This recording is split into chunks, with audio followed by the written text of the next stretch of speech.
Hello students. आज हम अपने लेक्चर में जो नया टॉपिक पढ़ने वाले हैं वो है बच्चों force between parallel current carrying conductor.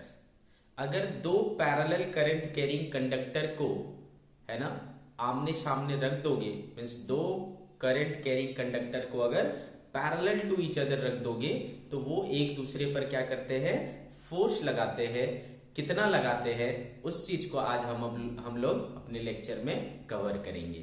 ठीक है बच्चों, चलो so let's start. Topic name हो जाएगा बच्चों फोर्स बिटवीन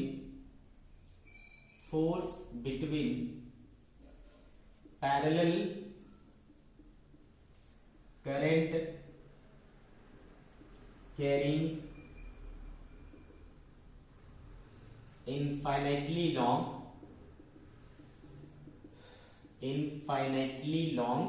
wires।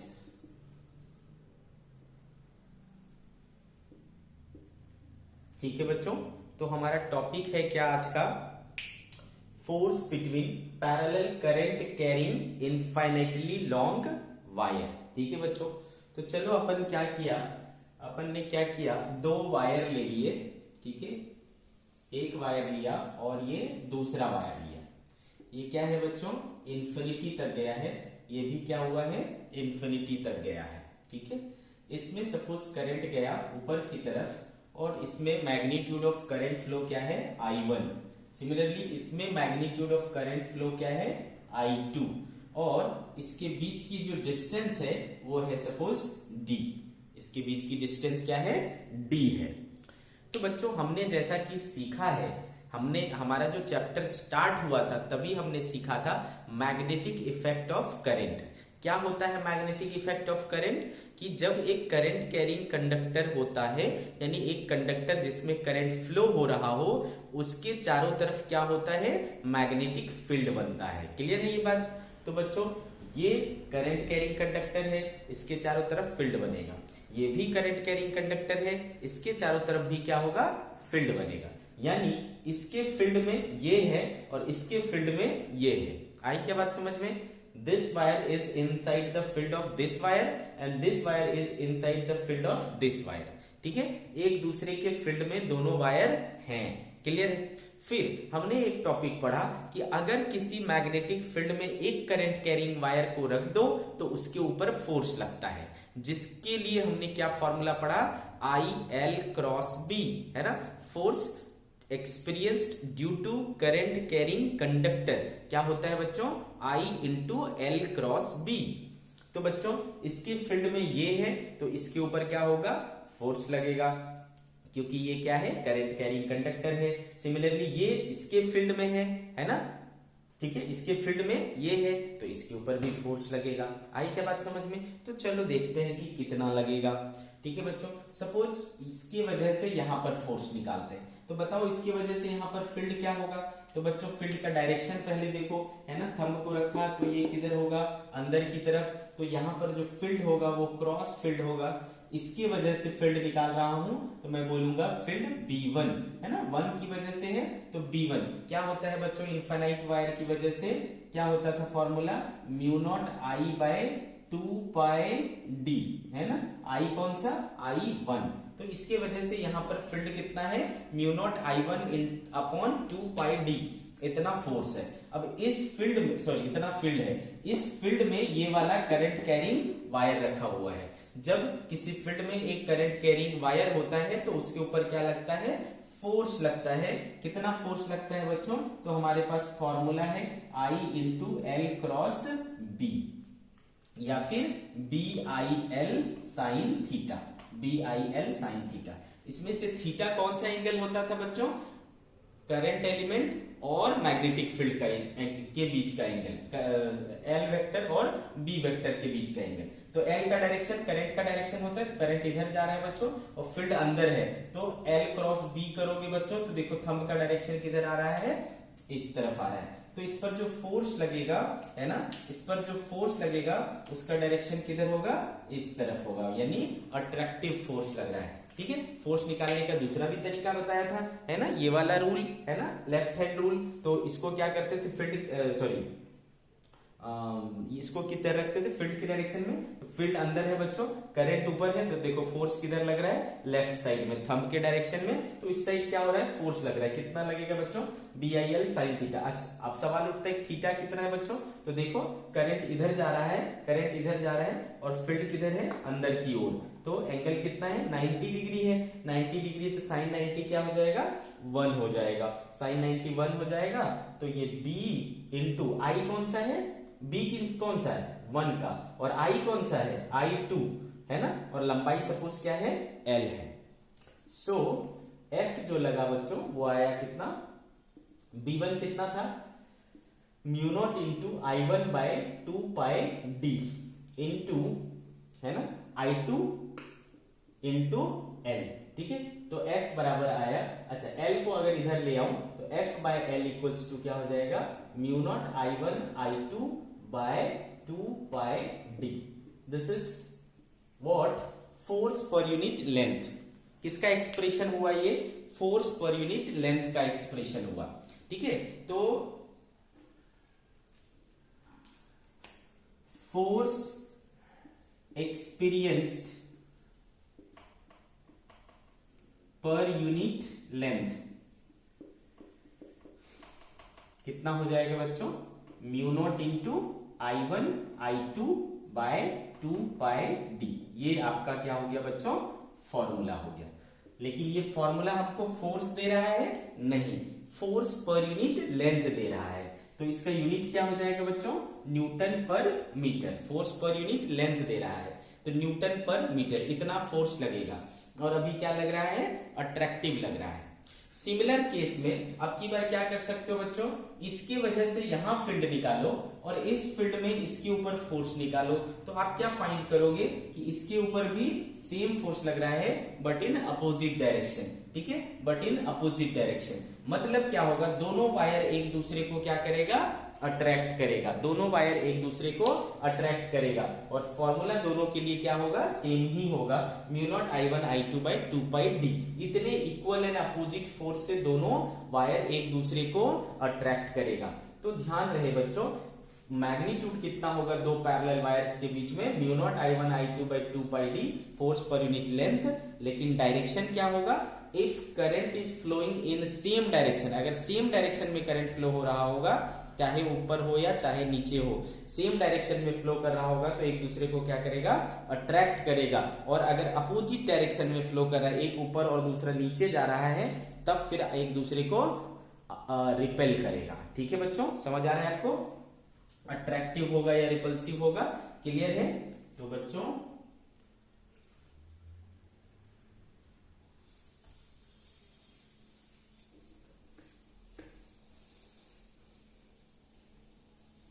नोट करके मैं लिखा दे रहा हूं आपको, note, if current in both parallel wire, current in both parallel wire is along same direction,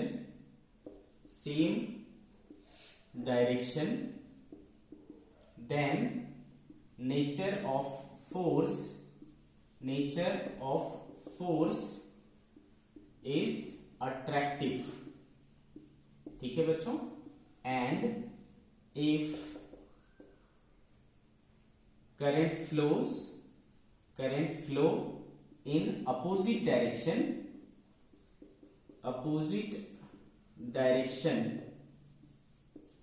then nature of force is repulsive। ठीक है बच्चों, सेम डायरेक्शन में फ्लो करेगा तो अट्रैक्ट होगा एक दूसरे से, और अपोजिट डायरेक्शन में करंट फ्लो हो रहा है तो एक दूसरे को रिपेल करेगा। इस चीज को आप ध्यान में रखें। मैग्नीट्यूड ऑफ फोर्स कितना होगा, तो force per unit length equals to mu nought I1 I2 by 2 pi D। ये वाला फॉर्मूला आपको यूज कर लेना है। ठीक है बच्चों, आगे इतनी बात समझ में। अब देखो, हमने याद करो जब क्लास 11th में, है ना, क्लास 11th में जब यूनिट एंड डायमेंशन पढ़े थे तो वहां पर एसआई सिस्टम पढ़े थे। एसआई सिस्टम में हमने आपको सिखाया था कि 7 फंडामेंटल यूनिट्स होते हैं। 7 फंडामेंटल यूनिट्स होते हैं। क्या क्या था बच्चों? मास था, लेंथ था, टाइम था, टेम्परेचर था, करंट था, है ना, इस तरीके से ल्यूमिनस इंटेंसिटी, फिर आपका क्वांटिटी ऑफ मैटर, ऐसे 7 फंडामेंटल यूनिट्स थे। तो उसमें से करंट भी क्या था? एक हमारा फंडामेंटल यूनिट था। तो जितने भी फंडामेंटल यूनिट्स हैं उसके यूनिट्स को फर्स्ट टाइम डिफाइन किया गया था, है ना, और हर एक का प्रोटोटाइप क्या है? फ्रांस के लेबोरेटरी में रखा हुआ है। तो जो 1 एम्पियर का डेफिनेशन लिया गया था फंडामेंटल यूनिट्स के रूप में, ठीक है, 1 एम्पियर का जो डेफिनेशन लिया गया था फंडामेंटल यूनिट्स में, वो यहीं से लिया गया था, ठीक है। यही फॉर्मूला उसका बेसिस है, ठीक है। तो यहां से एक्चुअल में हमें डेफिनेशन मिलता है 1 एम्पियर का। ध्यान से समझें, डेफिनेशन ऑफ 1 एम्पियर करंट।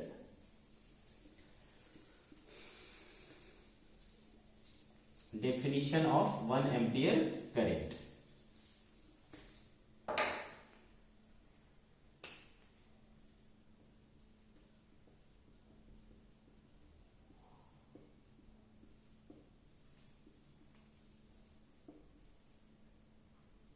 ठीक है, डेफिनेशन ऑफ 1 एम्पियर करंट। अब आप ध्यान से देखें बच्चों कि हमारे पास फॉर्मूला आया, sorry, force per unit length is equals to mu nought I1 I2 by 2 pi D.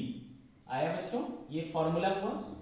अगर मैं 2 वायर लूं, ठीक है, 2 वायर लिया बच्चों, इनफाइनाइटली लॉन्ग 2 वायर लिया, दोनों में क्या किया? Equal amount of force, sorry, equal amount of current flow करा दिया, ठीक है। दोनों में क्या किया मैंने? Equal amount of current flow करा दिया। आ रही बात समझ में आपको? क्लियर है? तो और इसके बीच की दूरी मैंने क्या ले ली? d बराबर 1 मीटर, ठीक है, d बराबर 1 मीटर। तो इसमें जब मैं 1 एम्पियर और इसमें भी 1 एम्पियर करंट फ्लो कराऊंगा, है ना बच्चों, इसमें जब 1 एम्पियर और 1 एम्पियर करंट फ्लो कराऊंगा, आ रही बात समझ में? तो देखो क्या हो जाएगा? Force per unit length F by L equal to mu nought की वैल्यू क्या होती है बच्चों? 4 पाई इंटू 10⁻⁻7 अपॉन क्या है? 2 पाई। I1 हमने क्या ले लिया? 1, I2 क्या ले लिया? 1 अपॉन D कितना ले लिया? 1, ठीक है बच्चों। तो इसको क्या बोल सकता हूं मैं? 2 पाई से ये 2 टाइम्स में कैंसिल हो जाएगा, तो F by L equals to क्या हो जाएगा? 2 इंटू 10⁻⁻7। यूनिट क्या होगा बच्चों? Newton per metre, Newton per metre. Clear है? तो क्या मतलब हुआ बच्चों कि 2 वायर जो एक दूसरे, दोनों में सेम करंट फ्लो हो रहा है, या फिर आप इसको इस तरीके से समझो,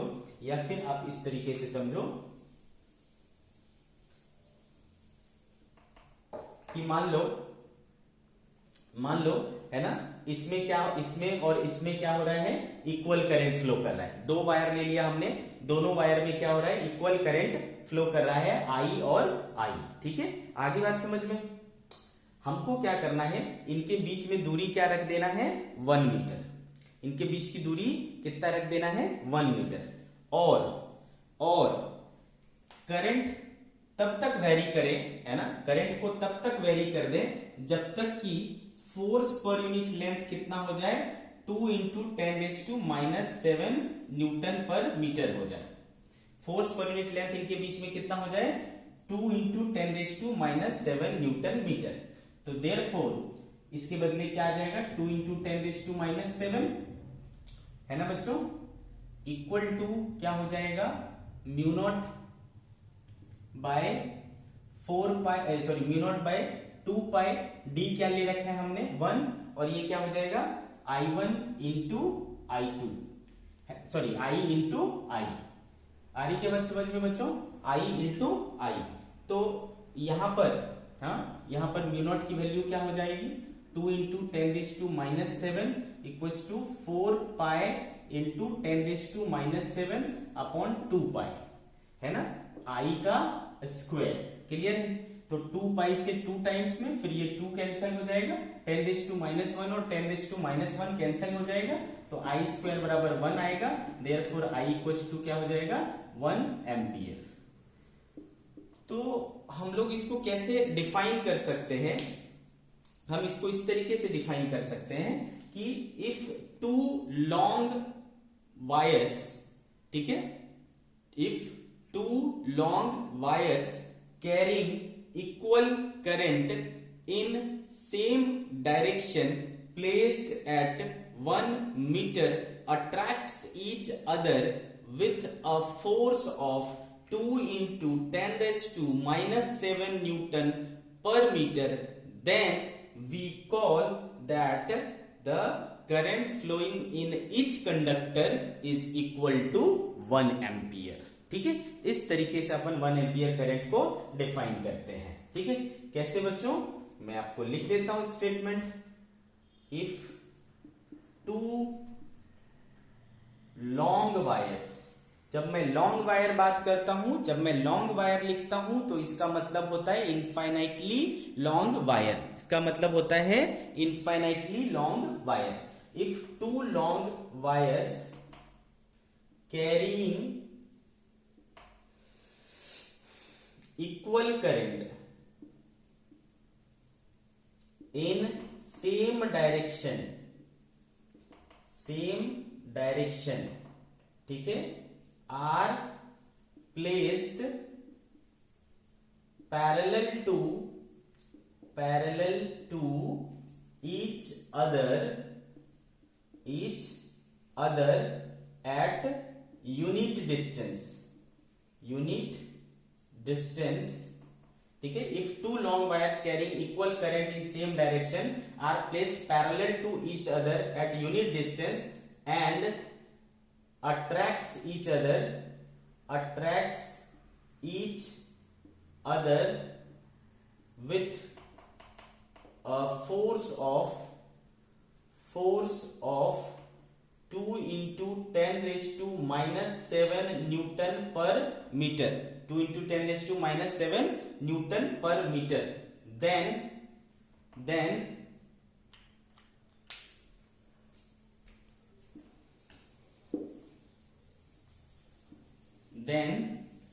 current flow in each conductor,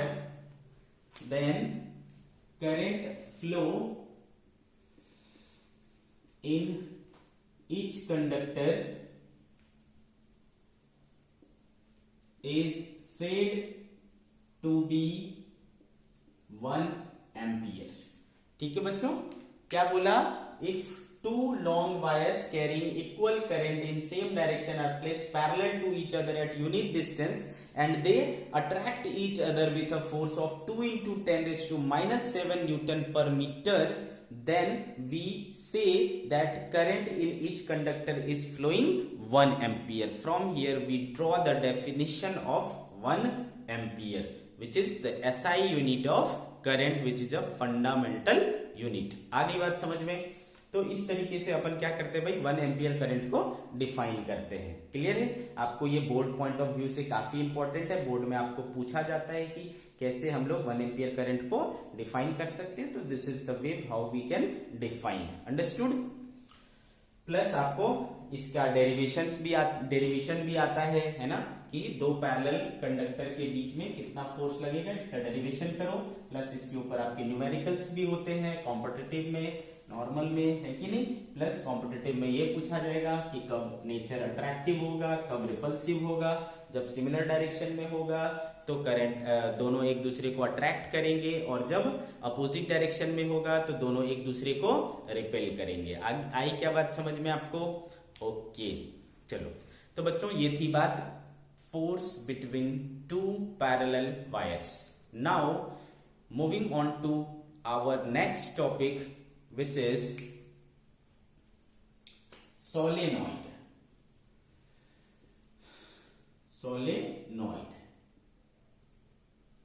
ठीक है, अब सवाल उठता है बच्चों कि सोलेनॉइड होता क्या है।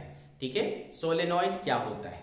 तो आप क्या कर लो बच्चों, एक वायर ले लो, इंसुलेटेड कॉपर वायर जो अपने यहाँ यूज होता है ना, एक कॉपर वायर इंसुलेटेड वाला, मतलब जो वायर है ना प्लास्टिक की कवरिंग के साथ आती, नॉर्मल जो अपने यहाँ वायर अपन यूज करते हैं वो क्या होता है, इंसुलेटेड कॉपर वायर होता है, अंदर में कंडक्टर होता है और उसके ऊपर जो है प्लास्टिक की कवरिंग होती है। ठीक है, उसको इंसुलेटेड वायर कहते हैं, और अगर उसके अंदर का मटेरियल कॉपर है तो वो इंसुलेटेड कॉपर वायर कहलाएगा। क्लियर है? तो अपने को क्या करना है, मान लो इतना लंबा क्या किया हमने, एक इंसुलेटेड कॉपर वायर ले लिया। ठीक है, और उसको सपोज ऐसा कोई है ना इस तरीके का शेप का कोई नॉन कंडक्टिंग मटेरियल ले लिया और उसके ऊपर यूं ऐसा लपेट दिया, हेलिकल शेप में ऐसा लपेट दिया, बिल्कुल जैसा अपन स्पाइरल बाइंडिंग करते हैं वैसा। ठीक है, तो वो जो स्पाइरल शेप का आपको कॉइल मिलेगा, दैट इज कॉल्ड सोलेनॉइड। ठीक है बच्चों, क्या कहलाता है वो, सोलेनॉइड कहलाता है। आई बात समझ में आपको? तो ए लॉन्ग करंट कैरिंग कॉइल, एक लॉन्ग करंट कैरिंग कॉइल जो होता है उसी को अपन क्या कहते हैं, सोलेनॉइड कहते हैं। ठीक है, तो आपको जो इसका शेप दिखेगा बच्चों वो कुछ इस तरीके से दिखेगा। जिस मटेरियल के ऊपर आप इसको रैप करोगे उसको अपन क्या बोलेंगे बच्चों, कोर बोलेंगे। ठीक है, और इस पर हमने मान लो इस तरीके से कवरिंग की,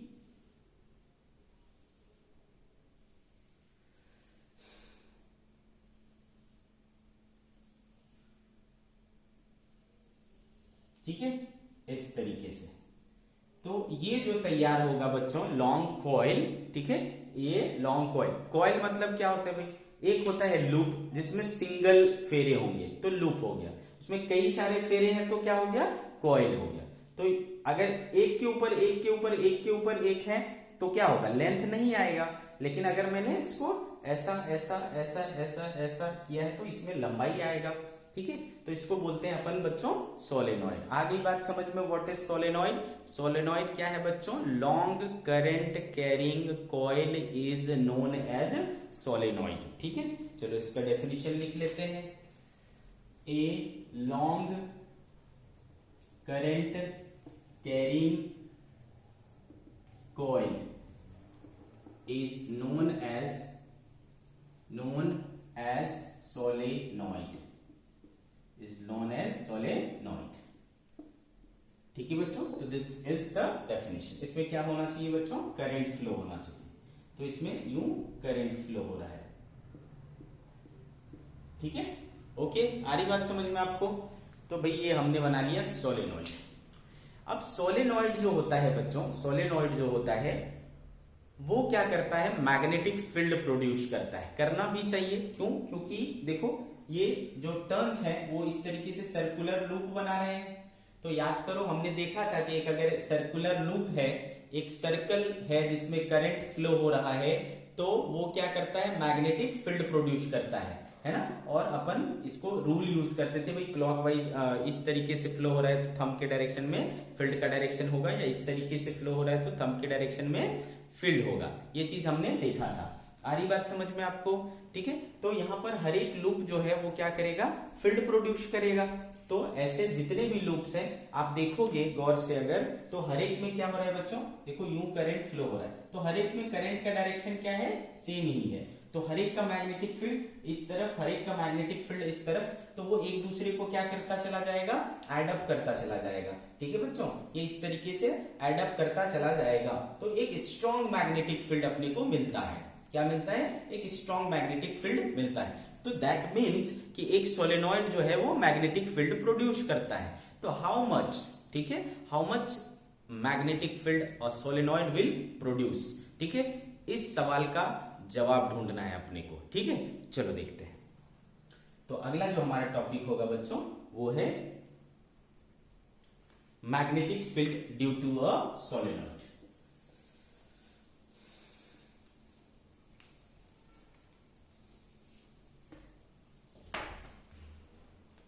magnetic field due to a solenoid. ठीक है बच्चों, magnetic field due to a solenoid. बच्चों जब अपन सोलेनॉइड ड्रॉ करते हैं, ठीक है, जैसा कि अभी हमने बनाया था,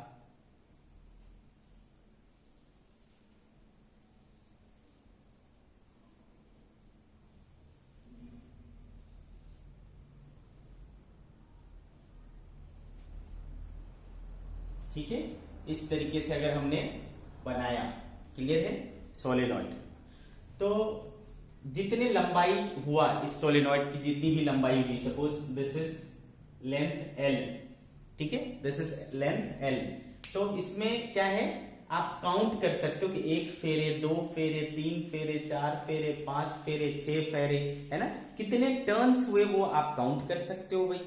तो इतनी लंबाई में इतने टर्न्स हुए, ठीक है। तो अपन यहां पर एक क्वांटिटी डिफाइन करते हैं जिसको बोलते हैं number of turns per unit length, ठीक है बच्चों, number of turns per unit length. तो इस चीज को ध्यान रखना, let number of turns per unit length, ठीक है, ऑफ द सोलेनॉइड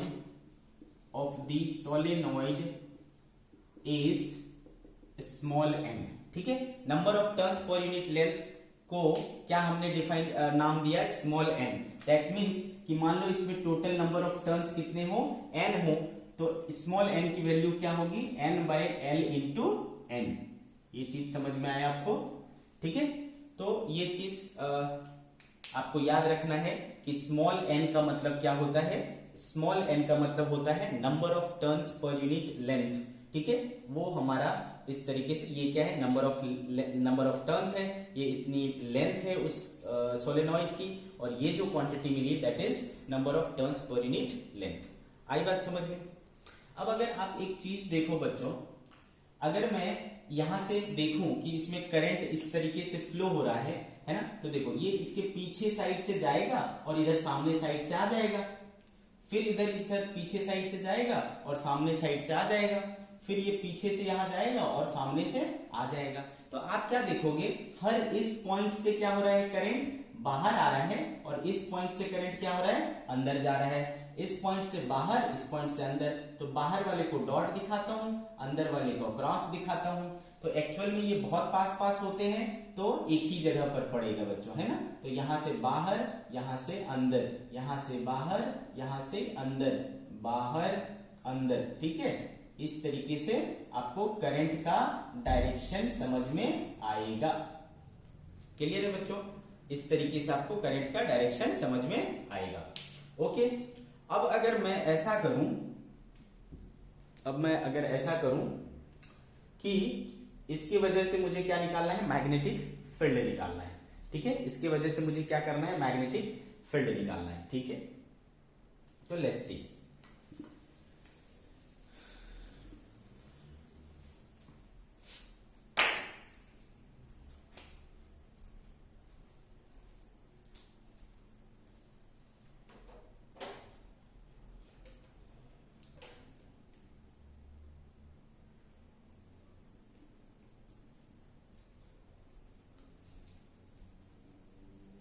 ठीक है बच्चों। ये तो आप इसका अगर शेप देखो, है ना, तो शेप जनरली किस टाइप का शेप दिख रहा है आपको, सिलिंड्रिकल शेप दिख रहा है। ऑब्वियसली सिलेंडर का एक्सिस कौन सा होता है बच्चों, तो ये बीच वाली जो एक्सिस है वो, है ना, इस सिलेंडर की एक्सिस हो जाती है। आगे बात समझ में। मान लो ये इसका क्या है बच्चों, मिड पॉइंट है, this is the mid point, okay, this is mid point. अब बच्चों मैंने क्या किया, यहां से मैं x डिस्टेंस पर गया, x डिस्टेंस पर जाकर के एक छोटा सा एलिमेंट काट दिया, ऐसा छोटा सा एलिमेंट हमने काट दिया। तो आप मुझे ये बताओ कि वो जो एलिमेंट कटेगा उसका शेप कैसा होगा, ये जो एलिमेंट यहां से कटेगा उसका शेप कैसा होगा, बोलो। तो ऑब्वियसली सर्कुलर शेप होगा, क्लियर है। तो इसका जो शेप होगा वो क्या होगा, सर्कुलर शेप होगा। आगे बात समझ में। अब इसकी लंबाई मैंने क्या ली है, dx ली है। यहां देखो हमने क्या पढ़ा, number of turns per unit length क्या होता है, स्मॉल n होता है। तो अगर मुझे नंबर ऑफ टर्न्स चाहिए ओनली नंबर ऑफ टर्न्स चाहिए तो क्या होगा, n इंटू एल होगा। ठीक है बच्चों, तो यहां पर लंबाई हमने कितनी ली है, dx, तो l की जगह पर मुझे क्या लेना पड़ेगा, dx। तो जो हमने एलिमेंट काटा है, सर्कुलर एलिमेंट जो हमने काटा है, उसमें कितने नंबर ऑफ टर्न्स होंगे बच्चों, स्मॉल n इंटू dx। ठीक है, तो number of turns in the circular ring element कितने हो जाएंगे बच्चों, n बराबर स्मॉल n इंटू dx। ठीक है, अब एक चीज देखो आप, इसको मैंने x लिया, इसका रेडियस है ना r लिया, यही रेडियस जो है इस सोलेनॉइड का भी रेडियस है, यही रेडियस सोलेनॉइड का भी रेडियस है। ठीक है बच्चों, और इसको मैंने यहां ऐसा मिला दिया, ठीक है, इस तरीके से। तो आप देखोगे कि ये एक्सिस के साथ एक एंगल बना रहा है थीटा, एक्सिस के साथ एक एंगल बन रहा है थीटा। तो इतनी कहानी समझ में आ गया। अब ये बताओ मुझे कि क्या आपने रिंग की वजह से या सर्कुलर करंट कैरिंग लूप की वजह से, है ना, ये सर्कुलर रिंग हो गया बच्चों, और ये क्या हुआ, उसका एक्सिस, और ये पोजीशन क्या हो गया, एक्सियल पोजीशन, है ना। तो क्या आपने रिंग की वजह से या सर्कुलर करंट कैरिंग लूप की वजह से एक्सिस पर मैग्नेटिक फील्ड निकालना सीखा है? यस, सीखा है आपने। लास्ट लेक्चर में ही सीखा है कि magnetic field due to a current carrying loop at its axis क्या होता है।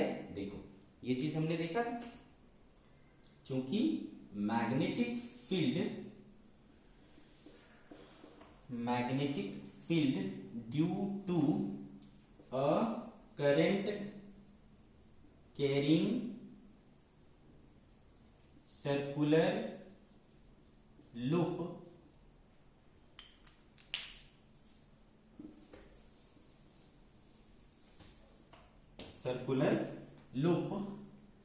at its axis is equal to, क्या होता था बच्चों, याद करो, ऐसा होता था 2km बाय, ठीक है, 2km by are square plus x square का पावर 3/2।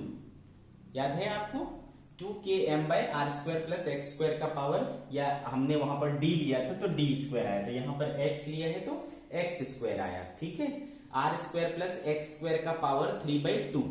m क्या होता था बच्चों, डाइपोल मोमेंट, और डाइपोल मोमेंट क्या होता था, n into I into A, n into I into A. Area कितना है इस लूप का बच्चों, इस लूप का एरिया कितना है, पाई आर स्क्वायर, तो इंटू पाई आर स्क्वायर। ठीक है, ओके।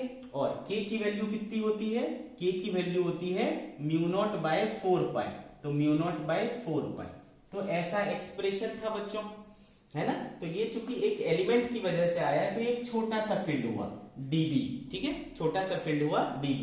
तो बच्चों देखो ये पाई और ये पाई कैंसिल हो जाएगा, ये 2 से 2 कैंसिल हो जाएगा, क्या बच रहा है आपके पास, देखो mu not into N into I by 2 r square by are square plus x square का पावर 3/2, ऐसा आ गया।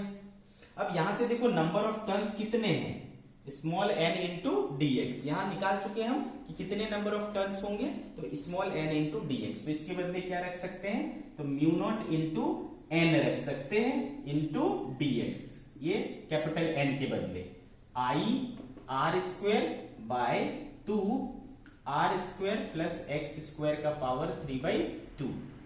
ठीक है बच्चों, तो ये देखो हमारे पास क्या आ गया, mu not into N into I by 2 r square dx by are square plus x square का पावर 3/2।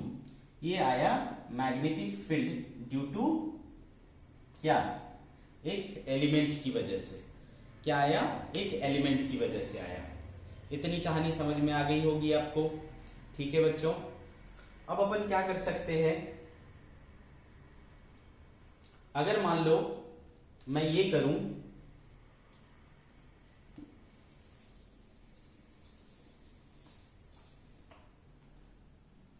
यहां से आप देखो बच्चों, टेन थीटा अगर लिखूं, इस ट्रायंगल में अगर मैं टेन थीटा लिखूं, तो चूंकि टेन थीटा इक्वल टू क्या होता है, perpendicular upon base r upon x हो जाएगा, तो आर अपॉन एक्स हो जाएगा। ठीक है, तो देयरफॉर बच्चों x बराबर क्या लिख सकता हूं मैं, r बाय टेन थीटा, और r बाय टेन थीटा यानी r cot थीटा हो जाएगा। ठीक है, x बराबर क्या हो गया, r cot थीटा हो गया बच्चों। तो अगर मैं इसमें x के बदले इस वैल्यू को पुट कर दूं, चलेगा, इस वैल्यू को पुट कर देता हूं, तो देयरफॉर dB इक्वल टू हो जाएगा mu not into N I by two R square D x by क्या हो जाएगा बच्चों, R square plus x square की जगह क्या हो जाएगा, देखो R square cot square theta, तो R square cot square theta का पावर 3/2।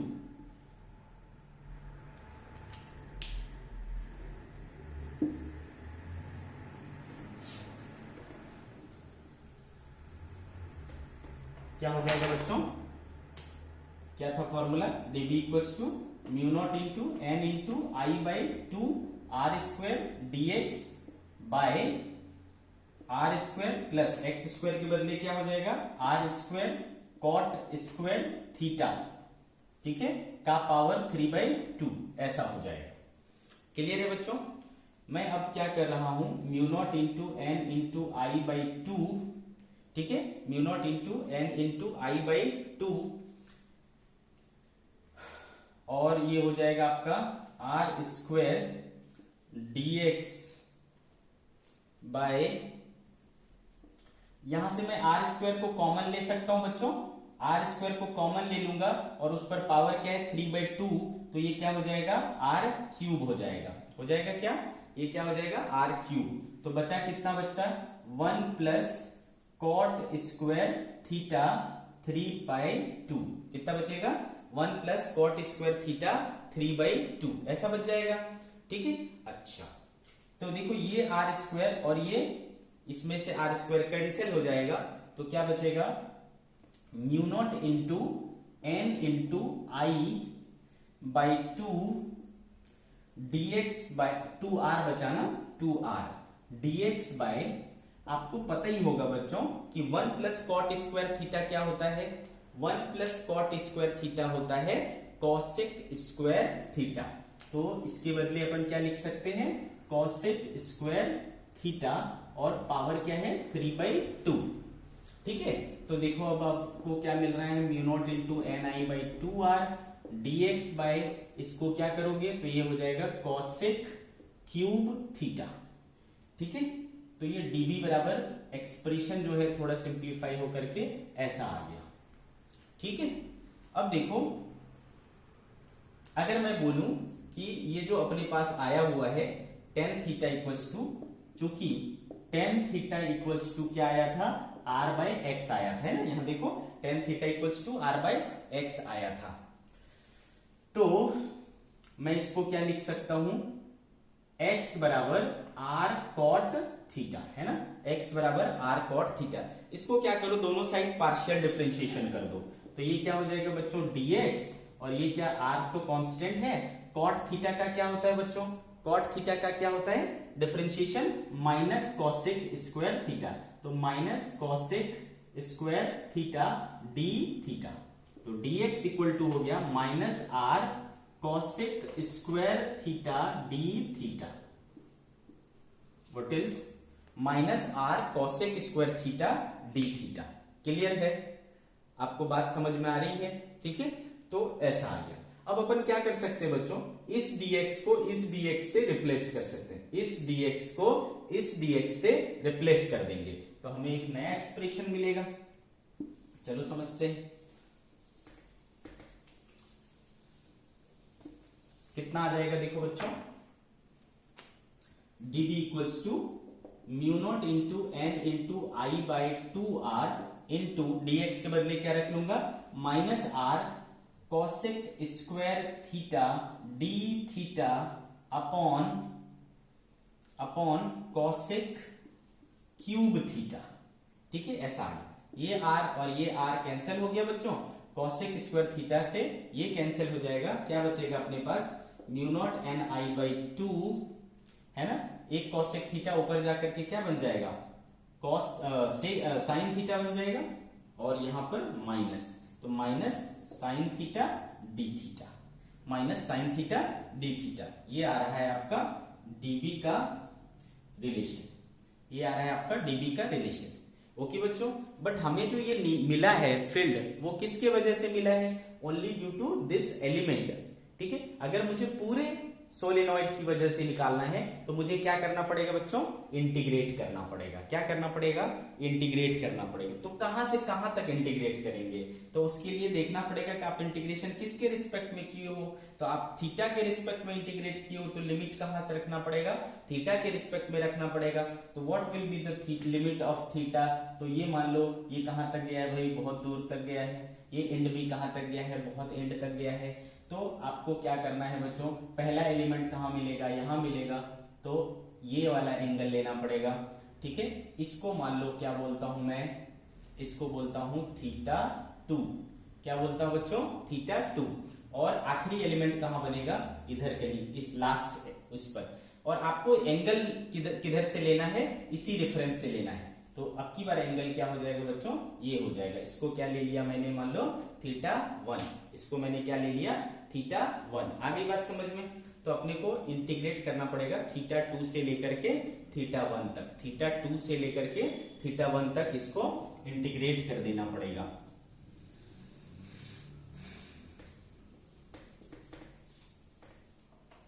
ठीक है बच्चों, चलो देखो, तो देयरफॉर b इक्वल्स टू क्या हो जाएगा, इंटीग्रेशन ऑफ db, कहां से कहां बच्चों, थीटा 2 से थीटा 1 तक।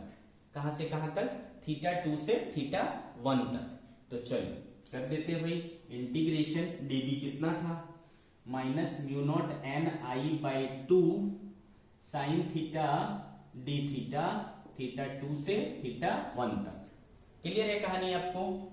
तो क्या बचा बच्चों, देखो minus mu naught N I by 2 common हो गया, इंटीग्रेशन रहा साइन थीटा का डी थीटा के साथ थीटा 2 से थीटा 1 तक। ठीक है, बताओ इंटीग्रेशन क्या होता है साइन थीटा का, क्या होता है बच्चों इंटीग्रेशन साइन थीटा का, कॉस थीटा का माइनस साइन थीटा, तो साइन थीटा का माइनस कॉस थीटा हो जाएगा, माइनस कॉस थीटा, थीटा 2 से थीटा 1 तक। ये माइनस क्या हो जाएगा बच्चों, प्लस हो जाएगा mu not into N I by 2 cos theta 1 minus cos theta 2।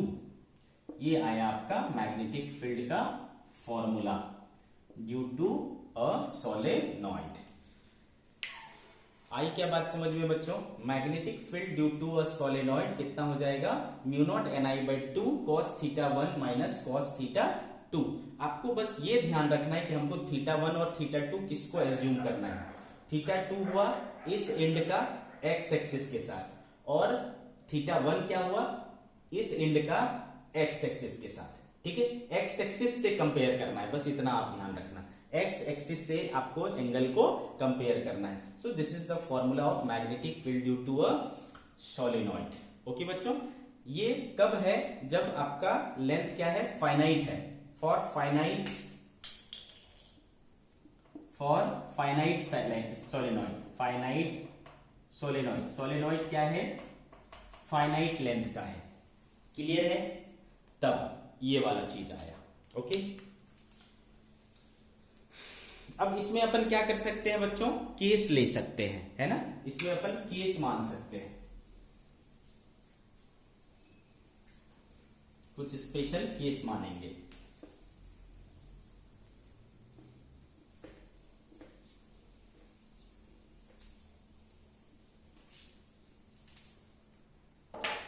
Special case, special case क्या, special case, if solenoid is infinitely long, infinitely long, अगर सोलेनॉइड हमारा इनफाइनाइटली लॉन्ग है फिर क्या होगा। ठीक है, तो देखो बच्चों, इनफाइनाइटली लॉन्ग होगा, ठीक है, तो इसका कोई एंड नहीं है, दूर जाता जाएगा, दूर जाता जाएगा।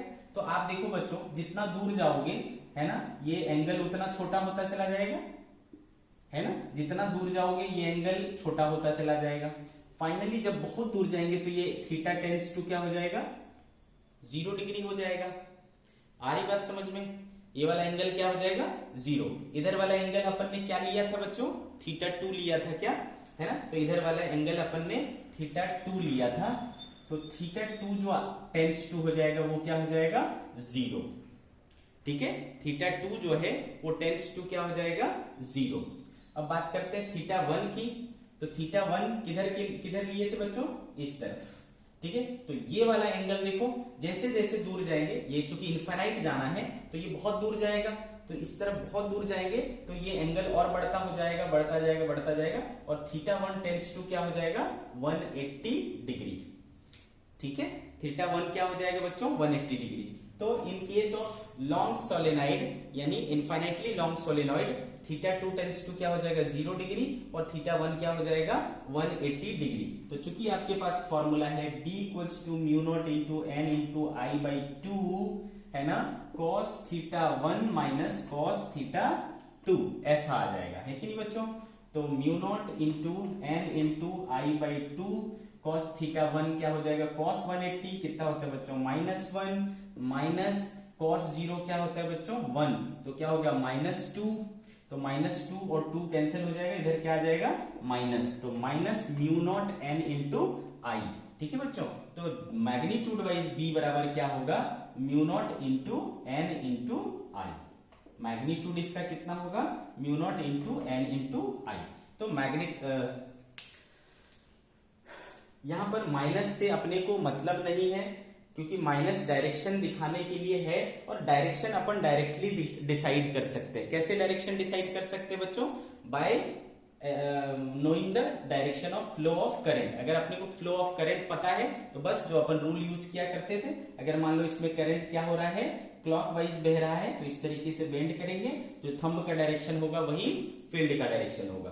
तो magnetic field due to a long solenoid, infinitely long solenoid is mu not into N into I, ठीक है।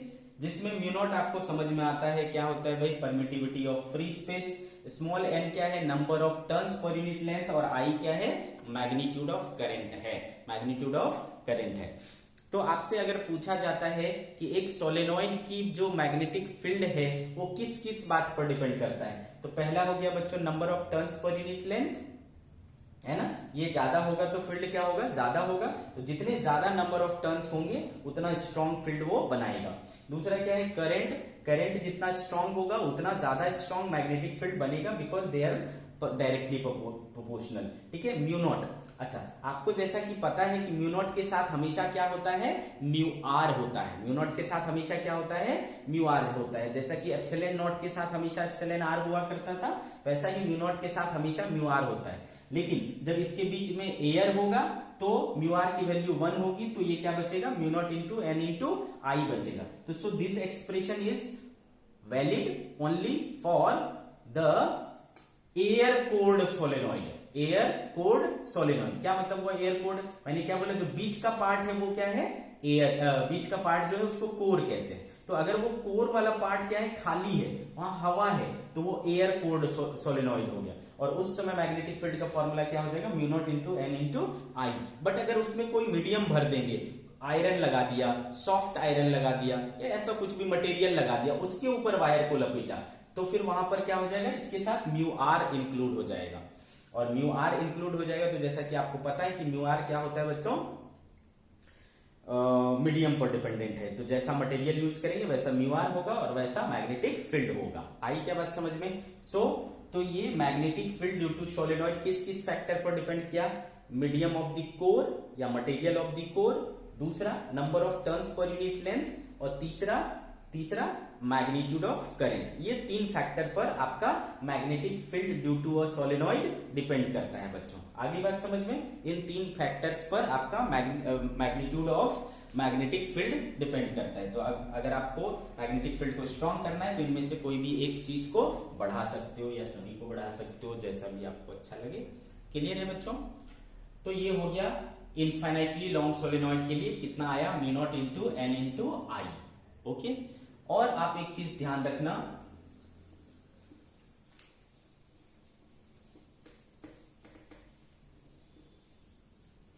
और एक बात आप ध्यान रखो बच्चों कि ये जो हमने फॉर्मूला निकाला B equals to mu not into N into I, ये क्या है, सोलेनॉइड का है, इनफाइनाइटली लॉन्ग सोलेनॉइड का है। ठीक है, तो जो हमारा सोलेनॉइड होता है, ठीक है बच्चों, जो हमारा सोलेनॉइड है उसमें जो मैग्नेटिक फील्ड होता है वो इसके अंदर में है ना, एक्सिस पर है ना, लगभग है ना, ऑलमोस्ट क्या होता है, यूनिफॉर्म होता है, यूनिफॉर्म मैग्नेटिक फील्ड होता है। ठीक है, यूनिफॉर्म मैग्नेटिक फील्ड ये प्रोड्यूस करता है। क्लियर है बच्चों? किस टाइप का मैग्नेटिक फील्ड प्रोड्यूस करता है, यूनिफॉर्म मैग्नेटिक फील्ड प्रोड्यूस करता है। मैग्नीट्यूड कितना होता है भाई, mu not into N into I. कौन से केस में, इनफाइनाइटली लॉन्ग सोलेनॉइड के केस में। क्लियर है? और इसके बाहर इधर जो मैग्नेट, इधर यहां पर मैग्नेटिक, ये अंदर की बात कर रहा हूं मैं, mu not into N into I हुआ, बाहर का मैग्नेटिक फील्ड जीरो होता है। सोलेनॉइड के बाहर का मैग्नेटिक फील्ड क्या होगा, जीरो। अंदर का मैग्नेटिक फील्ड कितना होगा, mu not into N into I. कैसा होगा, यूनिफॉर्म होगा। कैसा होगा, यूनिफॉर्म होगा। तो इतनी बात आपको समझ में आ गई। ठीक है, अब देखो case 2।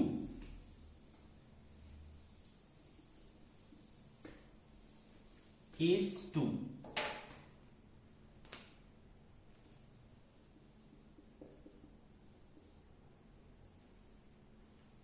Magnetic field due to solenoid, long solenoid बोल रहा हूं, long solenoid at its exact end. एक एंड पर अगर मैग्नेटिक फील्ड निकालना हो फिर क्या करोगे? ठीक है, फिर क्या करोगे? तो ये मान लो सोलेनॉइड है, ठीक है, ये मान लो अगर सोलेनॉइड है तो हमने क्या किया, सपोज इस एंड पर निकालना चाहा, है ना, यहां पर निकाल रहा हूं। आ रही बात समझ में? यहां पर निकाल रहा हूं। तो बच्चों इस कंडीशन में तो एक जो थीटा बनेगा, है ना, ये इधर इन्फिनिटी तक है, इधर कहां तक है, इन्फिनिटी तक।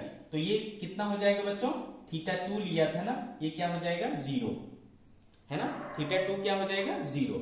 और ये जो दूसरा एंड है वो कितना एंगल बना रहा है, देखो 90 डिग्री।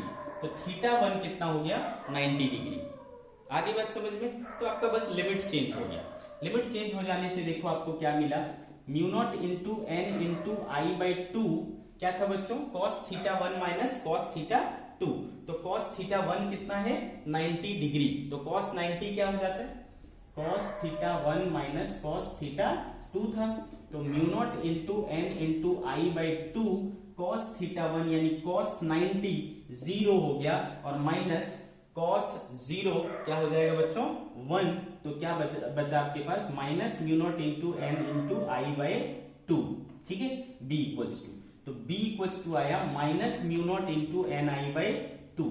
ठीक है बच्चों, मैग्नीट्यूड वाइज अगर देखें, है ना, मैग्नीट्यूड वाइज तो mu not into N into I by 2। कुछ क्लिक किया आपके दिमाग में, उसके सेंटर पर जो मैग्नेटिक फील्ड था कितना आया था, minus mu not into N into I आया था, या magnitude wise mu not into N into I आया था। और एंड पर क्या आया, देखो mu naught N I by 2। तो समझ में आया आपको कुछ क्या बोलना चाह रहा हूं मैं ये बोलना चाह रहा हूं कि मैग्नेटिक फील्ड जो उसके सेंटर पर होता है, अंदर में होता है, और जो एंड पर होता है, एंड पर मैग्नेटिक फील्ड अंदर के मैग्नेटिक फील्ड का हाफ होता है। क्लियर है बच्चों, अंदर के मैग्नेटिक फील्ड का हाफ होता है उसके एंड पर। तो इस चीज को आप ध्यान में रखें। ठीक है, magnetic field at the end, है ना, magnetic field at the end is half of the magnetic field inside the solenoid. ठीक है, तो इसको अपन नोट में लिख लेंगे।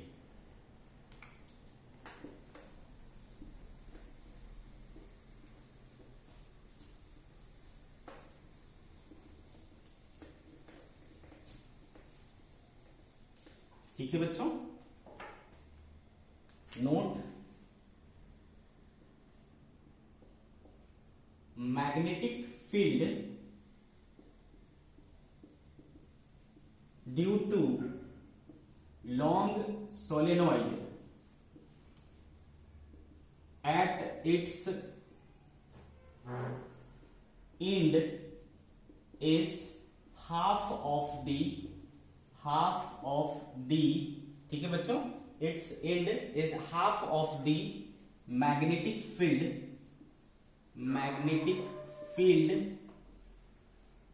inside the solenoid, ठीक है बच्चों, ये चीज को आपको ध्यान रखना है। B end is equal to half of B inside.